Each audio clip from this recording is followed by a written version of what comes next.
Hello बच्चों, let's read the question. The question says that the mean and variance of 7 observations are 8 and 16 respectively. If one observation 14 is omitted, A and B are respectively mean and variance of remaining 6 observations, then A plus 3B minus 5 is equals to value find out करनी है. So first of all की concept क्या use करेंगे. First result is mean, it is equals to summation xi where I goes to 1 to n divided by n which is total number of terms, and second result is variance क्या होता है हमारे पास, it is equals to summation xi square where I goes to 1 to n divided by n minus mean square. So इसकी concept को use करके question को solve करते हैं. स्टेटमेंट में क्या गिवन है हमारे पास, mean and variance of 7 observations which means n क्या हो गया 7, मीन गिवन है next it is 8 and next क्या गिवन है variance which is equals to 16. So firstly अगर हम मीन फाइंड आउट करें तो क्या आएगा हमारे पास, it is summation xi upon n. So from here let us suppose observations क्या है हमारे पास, it is x1 x2 x3 x4 x5 x6 and x7. so इनका sum divided by total number of terms which is equals to 7, it is equals to 8 given है statement में हमारे पास. so from here it is x1 plus x2 plus x3 plus x4 plus x5 plus x6. now next statement में क्या given था, if one observation is 14, so it is from here it is clear that एक observation 14 given है हमारे पास. so from here let us suppose x7 is 14, so it is equals to 8 into 7 which is 56.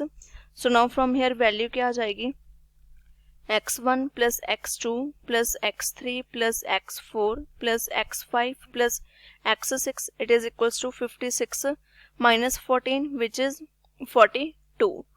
so now from here it can be written as a summation xi where I goes to 1 to 6 equals to 42. now next statement में क्या था, जब 14 observation को omit किया हमने, then A and B are respectively new mean and variance. So new mean and variance given है हमारे पास 6 ऑब्जर्वेशंस के. So now from here mean of 6 observations क्या आ जाएगा हमारे पास, let us suppose it is new mean. so from here it is summation xi where I goes to 1 to 6 divided by n which is 6, it is equals to statement में क्या given है, it is 6. now यहाँ से हम value replace कर सकते हैं, summation xi where I goes to 1 to 6 it is equals to 42. so from here it becomes 42 upon 6 equals to a.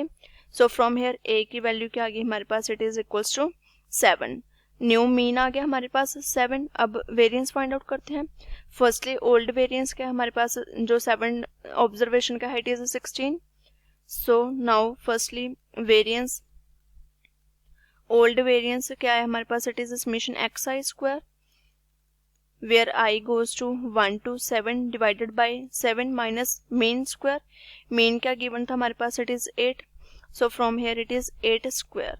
Now this is equals to x1 square plus x2 square plus x3 square plus x4 square plus x5 square plus x6 square plus x7 square. x7 14 given था हमारे पास observation, जो हमने x7 को 14 assume कर लिया था. So it is 14 square divided by 7 minus 8 square. So अब values को जस्ट कैलकुलेट कर लेते हैं. सो क्या आ जाएगा हमारे पास, it is x1 square plus x2 square plus x3 square plus x4 square plus x5 square plus x6 square plus 14 square, it is 196 divided by 7 minus 8 square, it is 64. Variance किसके equals to given था starting में हमारे पास, it is 16. So from here it is equals to, अगर हम 16 ले लें यहाँ से, सो क्या आ जाएगा हमारे पास, it becomes x1 square x2 up to x6 square. it is a summation xi square where I goes to 1 to 6 equals to 16 plus 64 into 7 minus 196. so from here summation xi square where I goes to 1 to 6 it is equals to 16 plus 64, it becomes 80 into 7 minus 196. So from here value क्या आ जाएगी हमारे पास, it is 364. So summation x i square की value क्या आ गई, where i goes to 1 to 6, it is 364. अब नेक्स्ट क्या फाइंड आउट कर लेते हैं हम, variance for 6 observations find out कर लेते हैं जब 14th ऑब्जर्वेशन को हमने ओमिट कर लिया था. सो न्यू वेरिएंस क्या आ गया हमारे पास, it is b. So now new variance क्या आएगा हमारे पास, उसको कैलकुलेट करते हैं. New variance for 6 observation which is equals to summation x i square where i goes to 1 to 6 divided by n minus new mean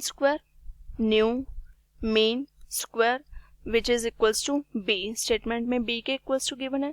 so summation x i square की value क्या आ जाएगी, from here it becomes 364 divided by 6 minus new mean क्या आया था हमारे पास, which is a. So from here it is equals to 7 minus 7 square equals to b. अब जस्ट वैल्यूज को कैलकुलेट कर लेते हैं. So it becomes 364 divided by 6 minus 49 equals to b. So from here b क्या आ जाएगा हमारे पास, it is equals to 70 divided by 6. अब ए एंड बी की वैल्यू आ गई हमारे पास. सो नाउ स्टेटमेंट में नेक्स्ट फाइंड आउट क्या करना है, a plus 3b minus 5. So now a plus 3b minus 5 according equation find out कर लेते हैं. a की वैल्यू क्या आई थी, इट इज 7 प्लस 3b की value 70 divide by 6 minus 5. So from here it becomes it is equals to 37. So final answer क्या आ गया हमारे पास, it is 37. I hope you all understand it well. Thank you.